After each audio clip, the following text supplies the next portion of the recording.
good evening, listeners, and welcome to another exciting week of CHEA Use of Knowledge is Power. And I want to do my round robin tonight, but I want to start with the least likeliest victim tonight. Okay. I was reading on Facebook about somebody being in a flying casket this weekend. What? Can you imagine who that was? Let me guess.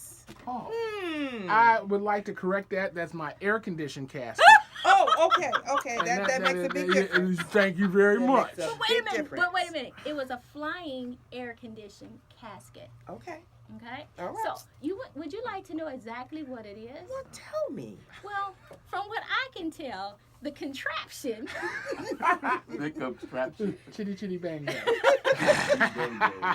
looks like a go-kart that wasn't totally assembled. It was With some a leftover motor. pieces. Yes, some leftover pieces with a motor and some wings. So I think somebody think he's George Jetson Yes. flying this weekend. So, please tell us how was your weekend in your air conditioning casket? No comment. My insurance agent could be watching. you just blew my cool. So honestly, what is that called? It's called a parachute plane. Parachute plane. It flies off of a wing, which is actually a parachute. Okay. So it's the safest way to fly. You're flying a parachute.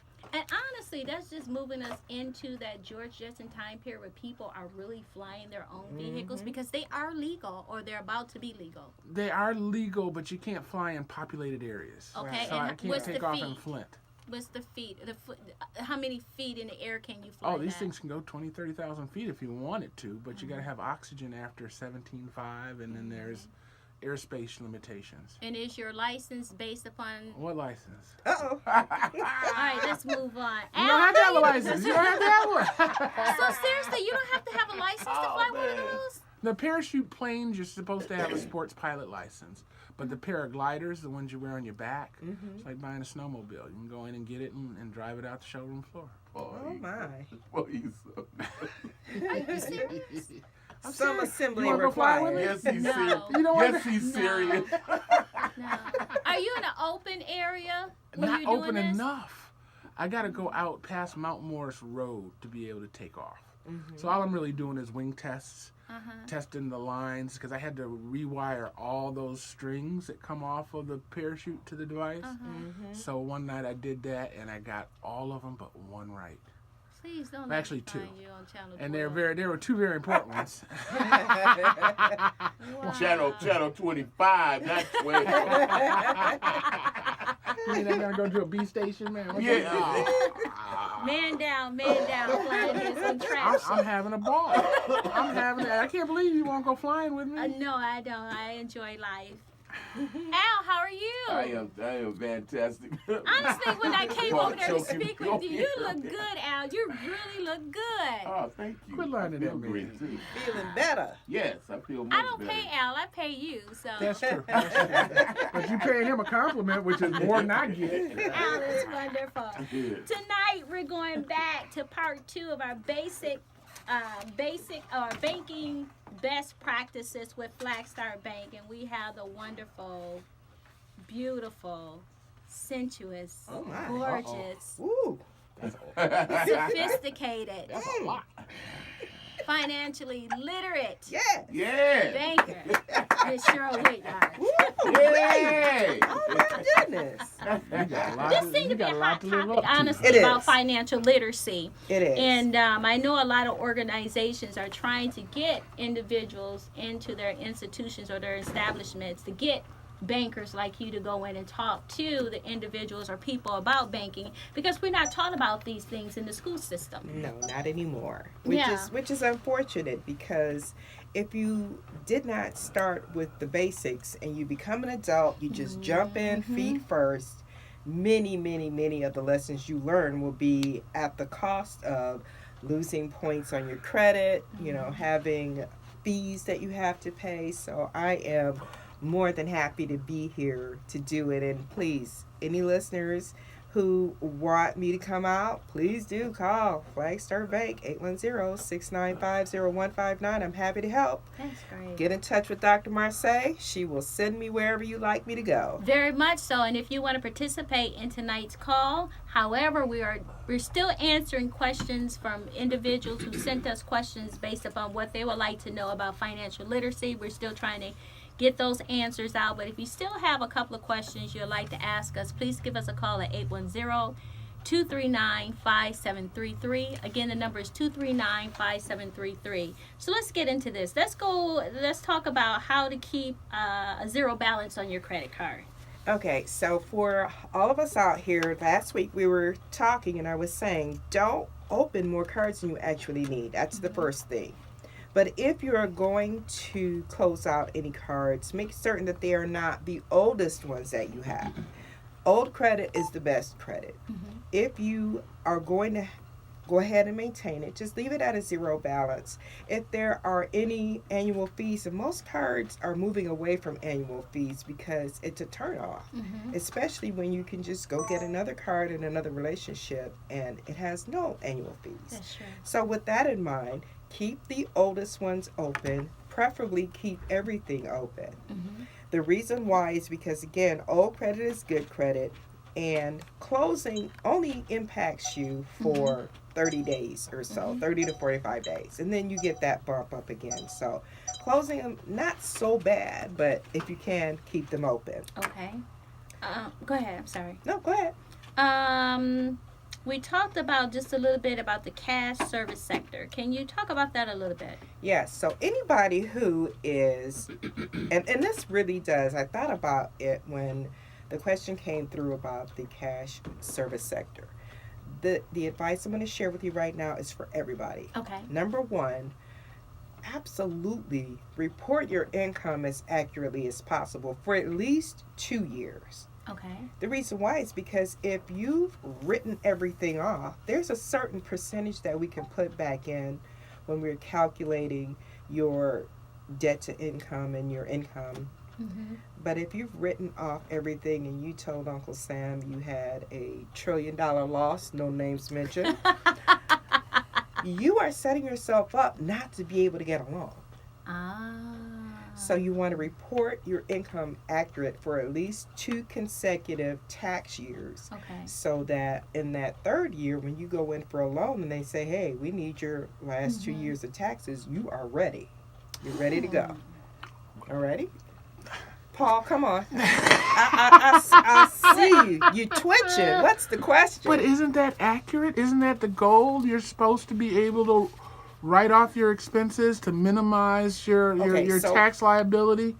And is the value of that tax liability worth the value of the loan? Well, okay. So, again, let's use apples and apples.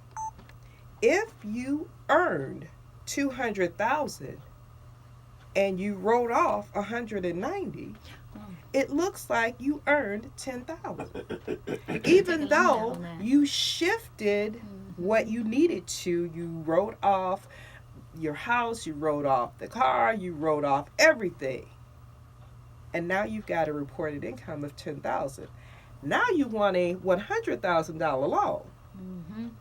Stop and think about that. Can you really pay a $100,000 monthly? Yeah, because I'm gonna write it off. Okay, but you gotta have at least a couple of years where you have allowed yourself that room. But they don't look at gross versus net and understand that that's what the nature of the business is. That calculation is going to be what we are as your lender. You are right. There is a certain amount that we're going to write back in for you, but it's not huge enough to close the gap on what you reported and what you're actually working with. Well, I mean, I kind of did it on purpose to keep my income low so my kids will qualify for student loans. I got you. But so you qualify for the student loans, but now if you're looking for a home loan, you may have cut it so low to make the lending for the student loans good and have excluded yourself from being able to get a mortgage loan. I know it's a terrible game. It's a terrible, terrible game for business owners because the truth of the matter is you don't want to be giving Uncle Sam a lot of the money back. That's You true. really don't. We understand that. As your lender, we get it, which is why we're going to take certain line items and write those back in for you depending on what line of business you're in and what it is you wrote off. That there's good news and bad news. Just do me 2 years worth of good reported income, something above 10,000, and you'll be fine. Yeah. The sad part is you never know when you want to take out a loan, though. That's the truth. That's the Wow. truth. Can you tell me what is a T4506 form or 4506T form? 4506T. That is the form that we as lenders use to get your signature. We specifically request tax years that we want to review, and it comes directly from the IRS. It's just a transcript of your taxes. Okay. In other words, yes, you got your taxes, but not. I know you wouldn't, but there are some folks who would give us a doctored version that looks really good. Okay. And Okay. then we get the ones back from Uncle Sam, and they don't quite look alike. So Okay. we requested straight from the IRS so that we Wow. have the most accurate information that was reported. That's amazing. Are you guys talking about recording? No. Actually, we were talking about finances. And what was your question, please? He owes me $10. Oh, okay. Is there interest attached you to better said get your loan? interest. I told him I didn't charge him no interest because he had a heart attack. Yeah, Oh my Oh, goodness. okay, okay. Oh my goodness. You know what? If you had as good a heart, you should just go ahead and write that off. Ah, Just saying. didn't you just tell me that was my problem? That's your problem. I gotta stop writing stuff off. No, write it off for him. Oh. Let that $10 go. This is something I want to know because you just made me think about your vehicle. Uh-oh. Auto insurance. Yes. All right. Auto insurance rates and quotes. For his vehicle like that, I know you're not an insurance agent, but do you have to have insurance for? You don't have to? Nope. Oh. I mean, my wife took out life insurance. Well, she should. My neighbor took out life insurance. I agree Oh, too. The okay. guy at the coffee shop took out life insurance. It's gonna be a good day for a whole lot of folks. Unless you're like George Burns and you just live on and Oh, on yeah, and on. And then you don't have a policy because you outlived your policy. And everybody that wrote them. Yeah. All right, so talk about auto insurance quotes. Okay, so there are a couple of different factors that go into your auto insurance rate. Okay. So most people get really offended when they find out that insurers are taking a look at your credit. Part of what they're looking at is what kinds of credit do you carry? Have you ever had a claim before? And they use those numbers, and an actuary takes the time to calculate what is the risk that you will file a claim with that insurance company. That drives your score down and eventually raises the rate that you're going to have to pay. Okay.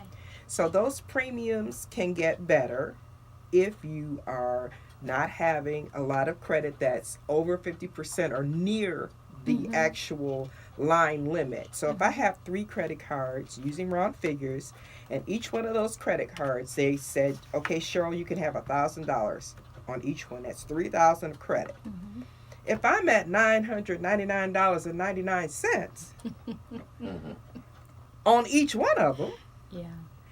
the likelihood that I'm going to go over and have extra fees, which means that the impact to how much I'm paying, how much is available to me, is diminishing. It's going further and further down. There are some very smart people in those insurance companies who say, hey, wait a minute. This looks like if anything happened, she would have to do a claim because there's no credit available for her to fix her vehicle up to that $500 or $1,000. So we're going to have to be paying out. Oh.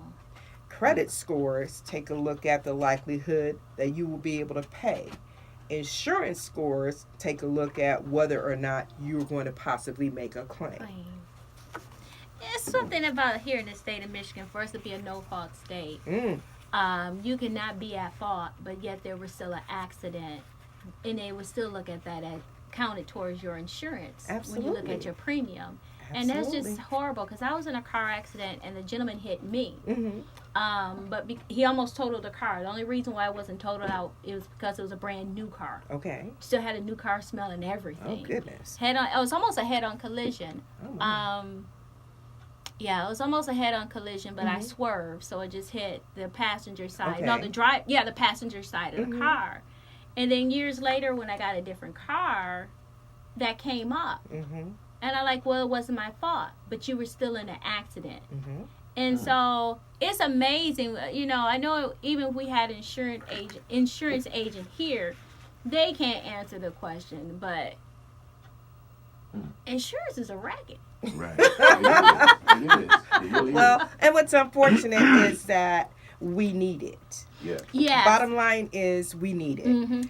Because I know for me, I don't want to have an accident and have it be my fault and I not have that coverage and the other parties unable to be taken care of. Chris Rock calling case stuff happens. Case stuff Hey, happens. stuff happens. Yes. That's what that is. Yes. Okay, what is the credit-based insurance score? That is what we were just talking about. The likelihood that you are going to, and again, let's look at both pictures. For your credit score, that is based on how much credit you have, how much you're using, how close you are to the limit. Have you gone over the limit? Have you had any late pays? Have you had slow pays? So that's one piece of the puzzle. And with the auto insurance, they're looking at, based on those calculations, what is the likelihood that there's going to be a claim? Okay. So how can I improve my insurance score? All right. So for your insurance score, number one, make your payments on time. It's just that simple. Make those payments on time. But also try really hard not to have more credit than you know you can pay. By which I mean, yes, it's very easy to get a car. It's relatively easy to get some credit cards at the beginning of your credit cycle. The credit cycle of your life, you can get a lot at once. That's true.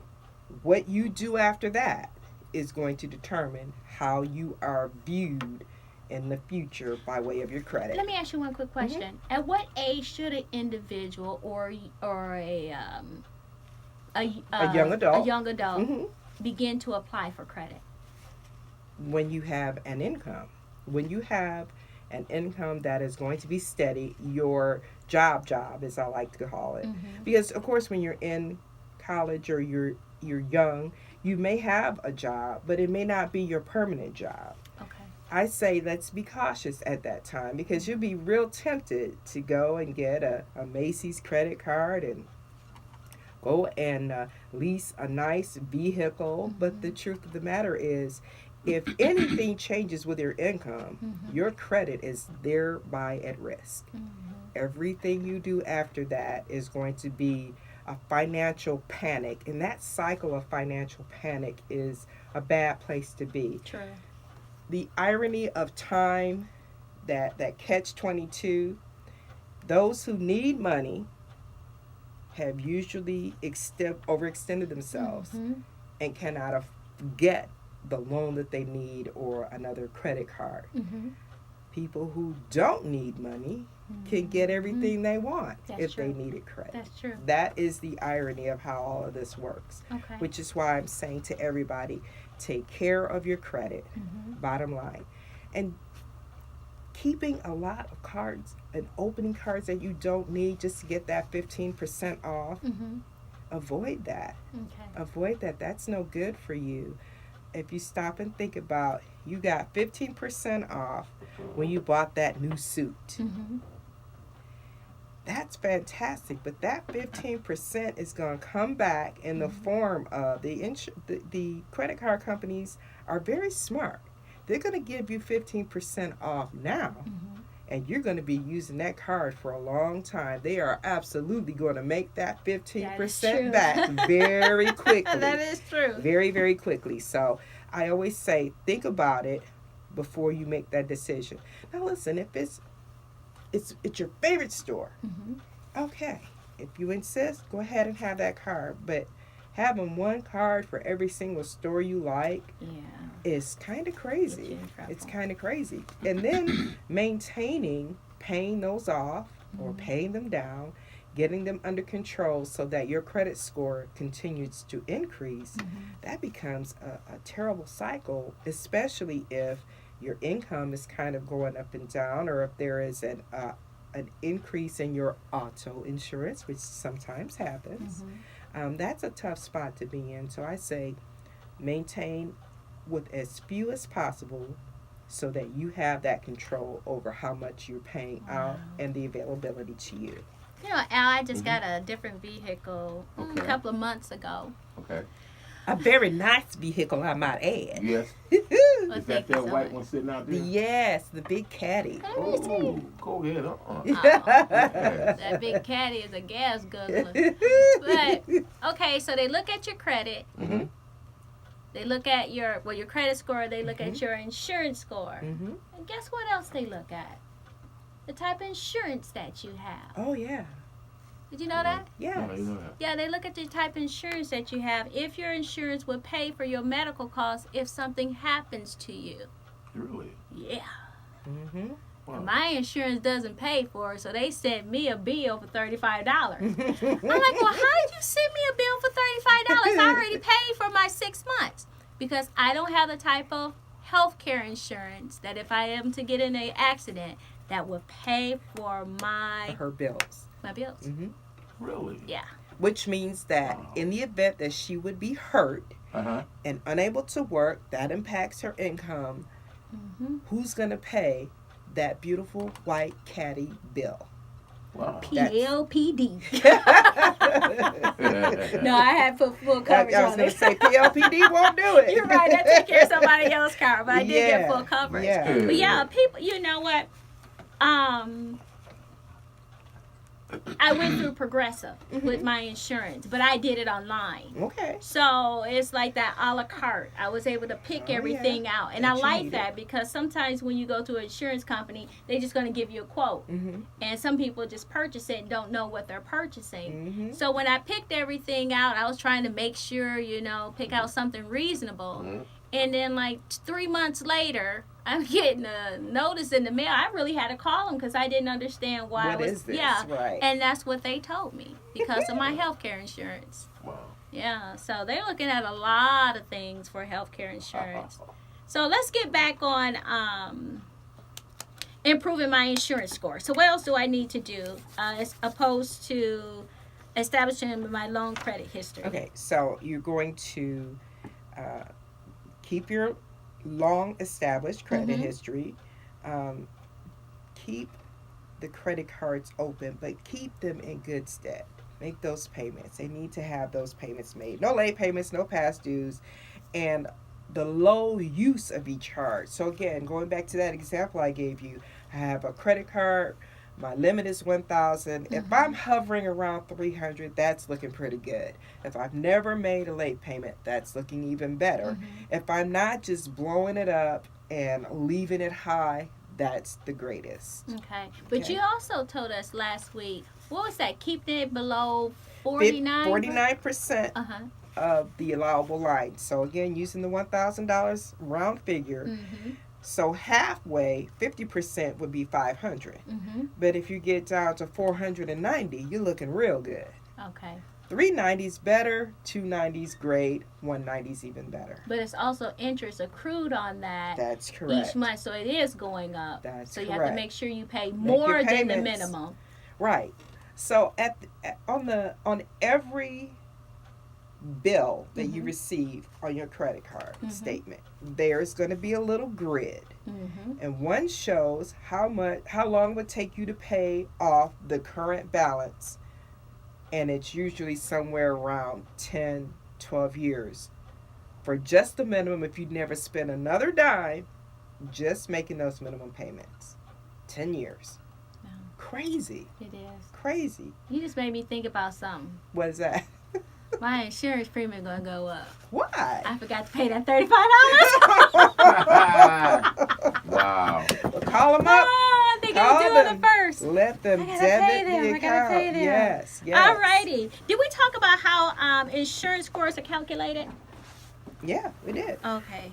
Insurance scores, again, they're going to be taking a look at, first of all, have you ever had a claim before? Mm-hmm. Next, how much credit do you have? How much is in use? So if you have 10 cards and they have $1,000 each, Mm-hmm. and you have a total in use of $4,000, that's really high. Man. That's high. That is mighty high. But let me go back. Mhm. Was the state of Michigan supposed to do away with that, looking at your credit score to determine your insurance premium? Driver's responsibility fees. Yeah.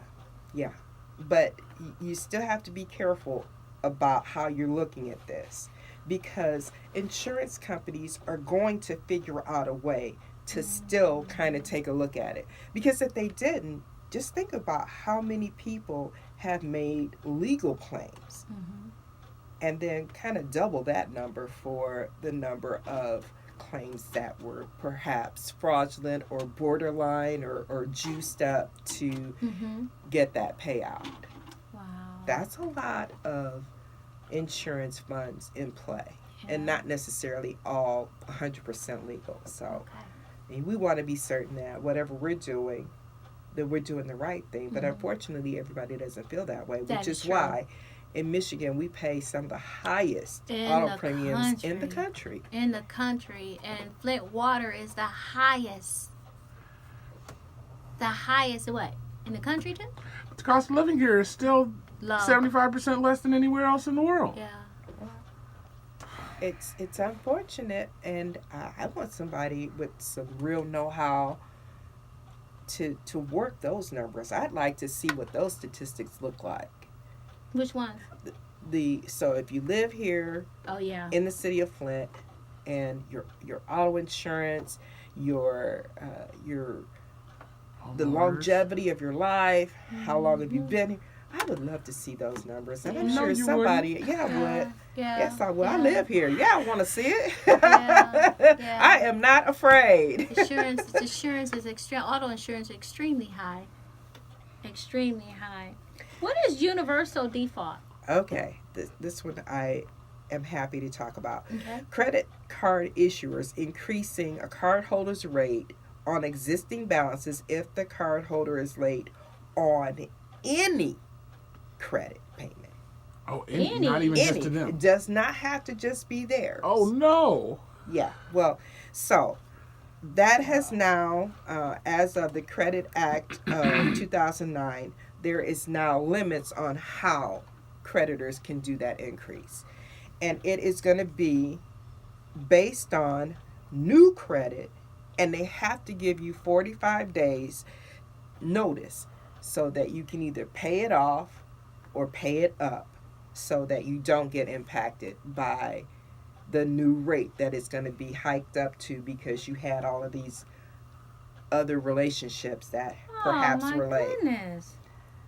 So once upon a time, they could hit you and it didn't matter what, Mm. on the whole entire balance. Mm-hmm. But as of 2009's Credit Act, it was limited to just new credit. Mm-hmm. No, They no. have to give you the 45-day notice that, listen, we saw this late payment. 45 days from now, we are going to increase your rate. They're going to tell you what it's Oh going to my increase to. goodness. But in that 45 days, they have to give you the opportunity to either pay it off or pay it down. I Wow. bet you most consumers don't know that, because I didn't know that, definitely. Well, then that just simply means that you have not had a credit relationship who practices this Oh, standard. Okay. It's not popular. We're paying, Yeah.